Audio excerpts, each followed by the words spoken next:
right, we just watched Achan and Ezra, and we have the filmmaking team. We're honored to have both Jan Fischer, the director, on my right there, and Omri Rose, who wrote this film, and you probably already recognize is Richard the Crusader in it.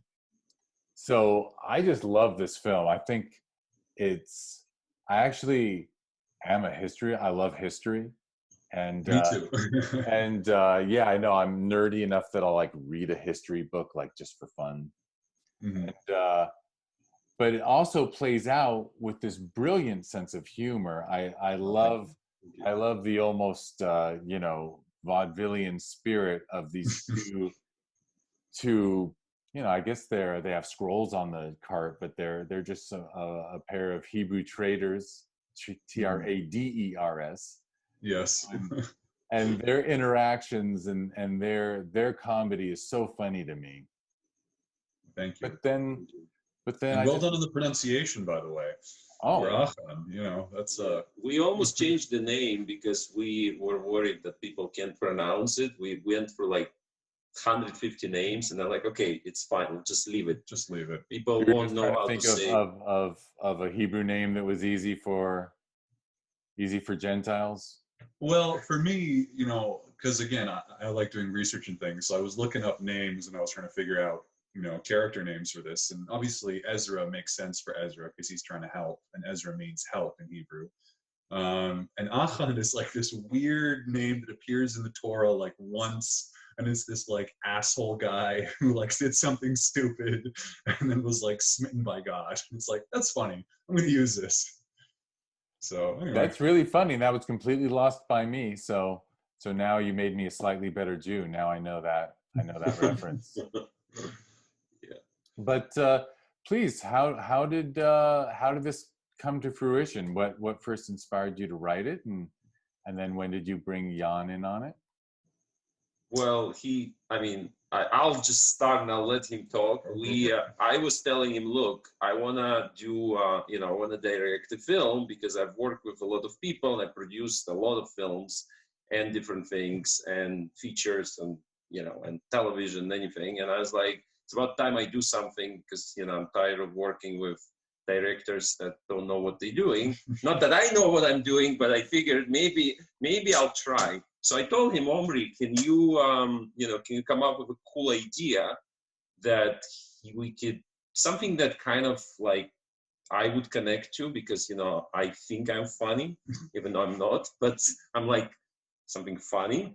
And he's like, okay, let me think about it. So then he brought this script, and then he can tell you the story of the script. Yeah, so I was basically too lazy with Jan, and he was every other day he has a request of me. So I was like, script, oh God, all right, let me see what's in my back catalog. And no, I'm just kidding. But basically, I did write this script quite a long time ago on a plane ride to Israel, actually. I was flying to Israel, and I was thinking, man, it'd be fun to shoot something in Israel. What would be something wild and weird set here? And I kind of just outlined it on the plane and then kind of wrote it basically on the plane, the first draft of it, like 8 years ago, 6, 7, 8 years ago, something like that. I don't remember exactly when. And then it kind of just sat on the shelf because it was too difficult to just shoot with like friends in Israel. And other projects came along, but then when Jan spoke about this, I was thinking, what could be good? And then we were both planning a trip to Israel at the time, and I was like, you know what, maybe we can kind of make this work, and when we go to Israel, shoot this. And yeah, he knows people in Israel, he can get things for cheaper, so we don't have to pay through our ears for stuff. It'll work, and it kind of did come together. Yeah, and then the thing is, I grew up in Israel. He also grew up in Israel, even though we both have different backgrounds, as you can hear the accent of mine, or his. Well, he doesn't have any, but technically he's supposed to. So that was exactly what happened. And I was thinking, okay, so we were thinking about shooting it here in like Nevada. And then I called a friend of mine who is a very well-known DP, which has his movie's been nominated for Oscars and won Venice and Golden Globe, and you've probably seen his films. So I told him, hey, remember this favor you told me that I can ask for? Read this, and if you like it, we're gonna bring it to Israel, because he's very busy. He's constantly shooting stuff for foreign companies, US, whatever. And so he read it, and he's like, you know what? It's funny. Let's do it. I have time between this time and this time. So then we were like, great. So then we took it to Israel. We of course, we couldn't cast in Israel because there's not enough Hebrew speakers. So we had to bring both actors, one from here. Yeah, one from LA and one from London. And one from London. Flew them in. So yeah, one is actually also lives in Sherman Oaks. Yeah. So we flew them to Israel because we kind of thought, it's going to be easier to work with people we know. Mm-hmm. And then we, then it became a bit of a challenge to figure out how to do it in Israel. Location scouting and figuring the right place and difficulties. And then we got kind of lucky because also Giora, who is the DP, he said, there's this area you guys should check out. It's like a preserve. It's really, but Israel, everybody knows everybody. So you can get access to things, especially because we have a lot of relationships. So we looked for different locations, eventually ended up that place, which it is like a protected area. It's one of a kind places literally on earth. It used to be the sea. So it's still, they only let you they let us in, but they said, you're only allowed to go here and here and here. And if you go left, we kick you out. Pretty much. And then of course we came on the first day of shooting and we realized there's a sign which is sticking out. And we were like, yeah, we can't. And, the crew we worked with, I know everybody because I worked with them on a few movies in Europe as a producer. So we were like, a sign. So the first AD, who is very funny, he's like, no, it wasn't the first AC. He's like, don't worry about it. So he just went. He just went and took the sign off.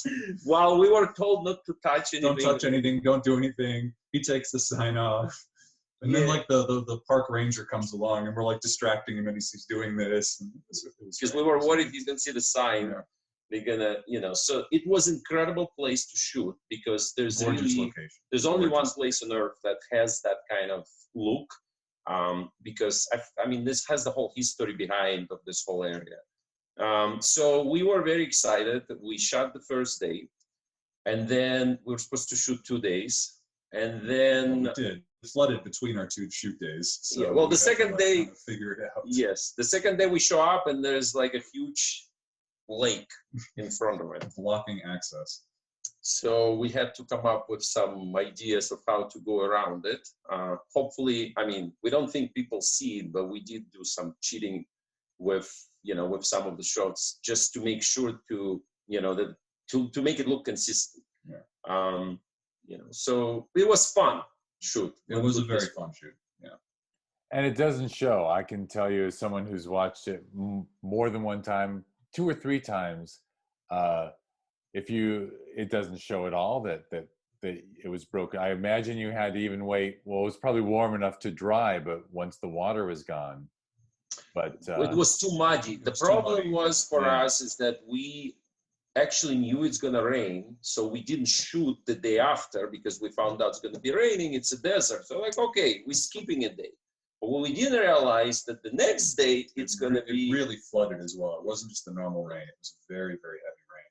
So we actually shot in a different location, but with the same background on the other side of that whole thing, basically. So we could cheat the background, but we couldn't show the floor, basically.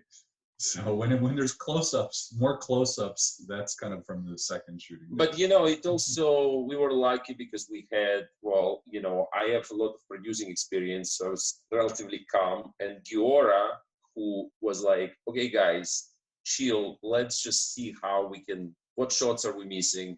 Let's see how we can make it work. So I give him a big credit for being such an experienced DP because, we would probably, he really figured it out. And then Omri, who was, a little stressed out at the beginning, but then in editing, he really did an amazing job of figuring out, helping us, or, I would say he figured out the problem that we had that we couldn't connect. I don't know how long it took him. It took a long time, but we figured it out in the end, how to piece everything together. Yeah. But we are happy. Yeah, we're happy. That's wild to hear because if you had told me the shoot went perfectly, watching the film, it looks like you just banged it out, no problem. Yeah, I agree with you. The location's incredible.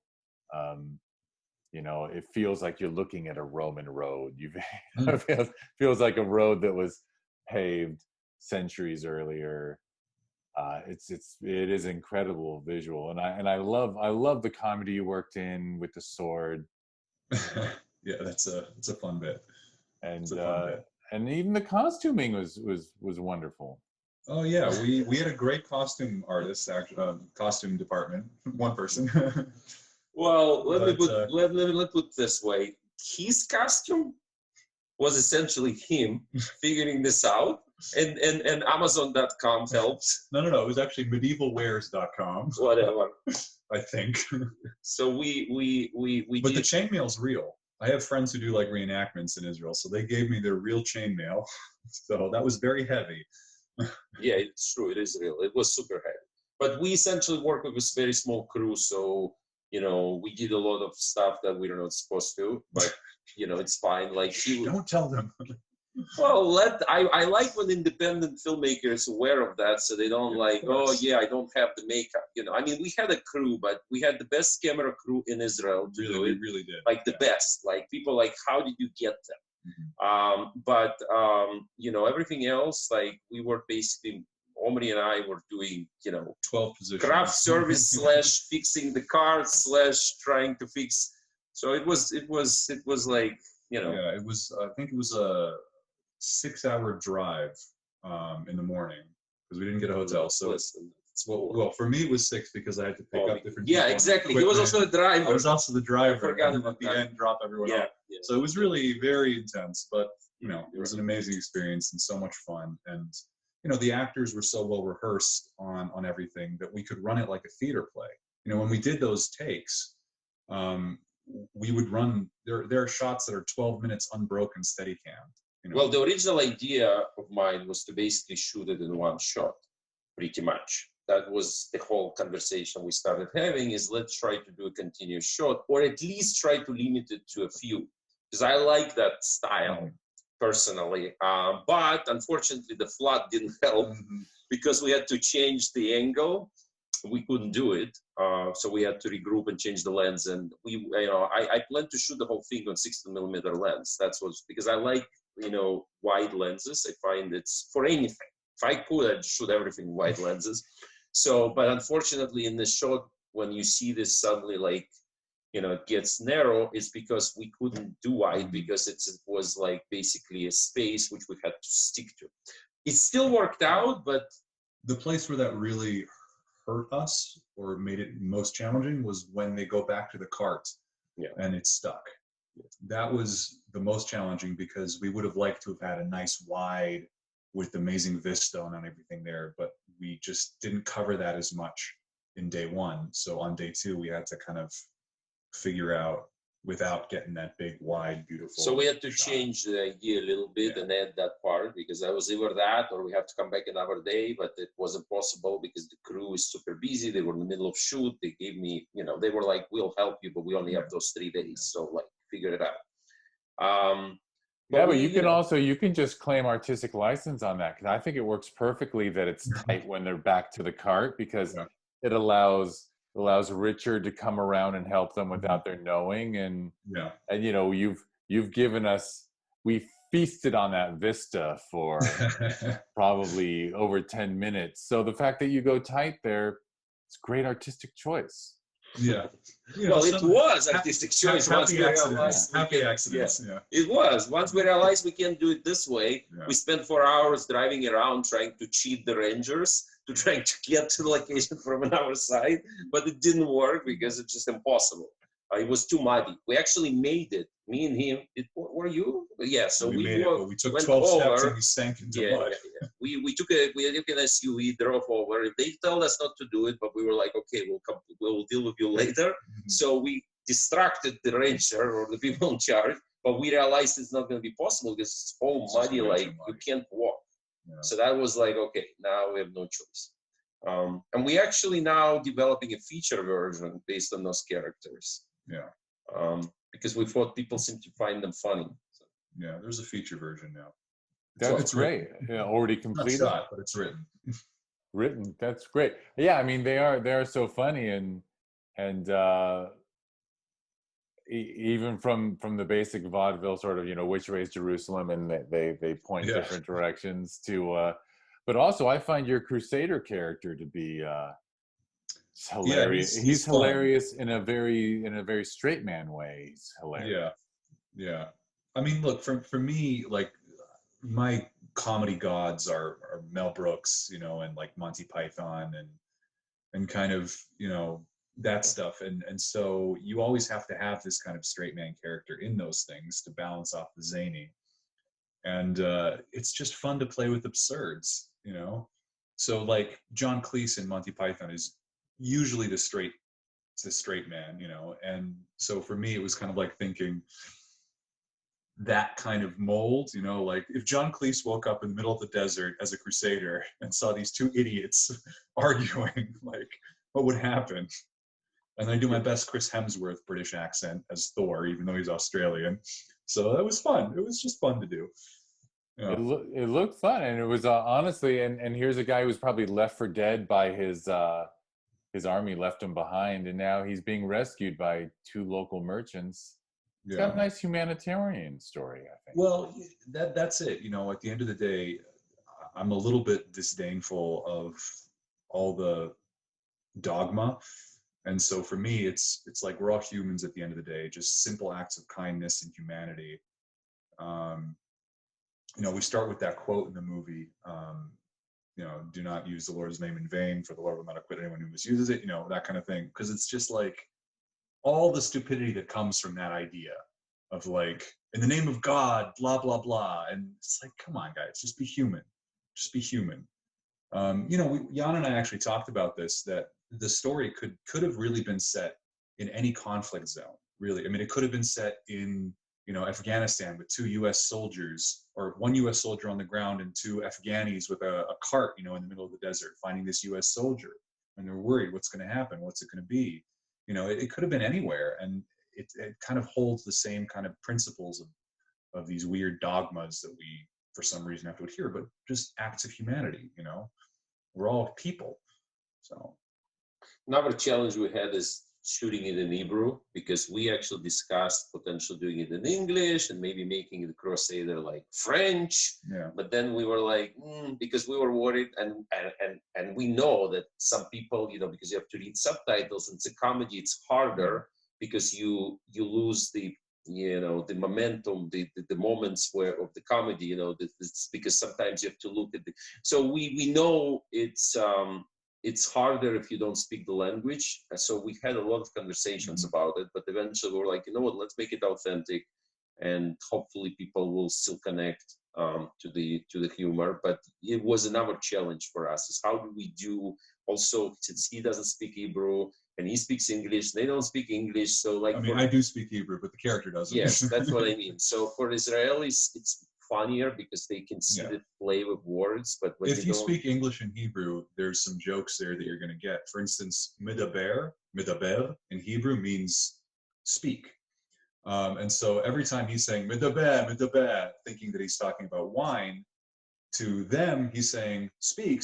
So when they ask him, do you speak Hebrew? And then he goes, you want the wine? Is that it? Medaber. You know, it's like for them he's saying, I speak. So it's kind of like if you speak both languages, you kind of get those jokes. But if you don't, it's still funny, I think. Yes. So yeah, but it was a little bit of challenge of something we were concerned that it could actually not help us with some of the audience, and but it seems to be doing okay. The feature's in English, so we did make that decision. Yes. Well, and I would add that that your Ezra, who's delightfully funny, like his last, you know, his chaplain-esque at the very end when he decides I'm going to drop off food and his sword for him. Just the way he moves, just the way he sort of sidesteps towards the man, it's just hilarious. You have a lot of nonverbal comedy in there.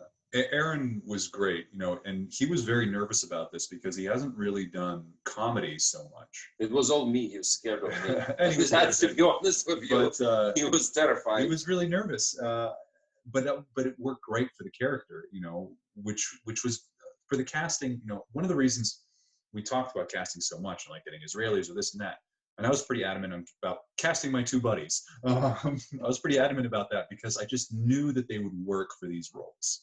He was right. He was like, if you don't like them, well, Yaron, the one that plays Achan, I know for a while because he also lives here, so it was easier. I was like, we thought about him, so it wasn't even we actually, that's actually not true. We did meet with another guy. We did look for other options, but Omri was like, but think about it. And with Ezra, I knew they'd work hard. I could trust them, and I knew they just fit the characters. They could do a good job, and I think you see that they did. So yeah, with the other one was harder for me because I wasn't sure. So we did meet with another actor, but he was just so perfect the way he was like doing and talking. It's like, okay, you know what, makes sense. Yeah. Let's just do it. Also, it was kind of cheaper since he has a place to stay.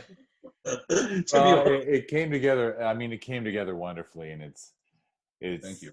Like I said, it's very funny. It's a very funny comedy, but it also scratches a lot of itches, whether it's historical, whether it's the historical angle or the humanitarian angle, or I think it just works in many ways. So thank you. Well, it's different, you don't see this kind of thing very often. So it is. It's very unique. It's very original, for sure. So bravo, and I'm glad there will be a longer version.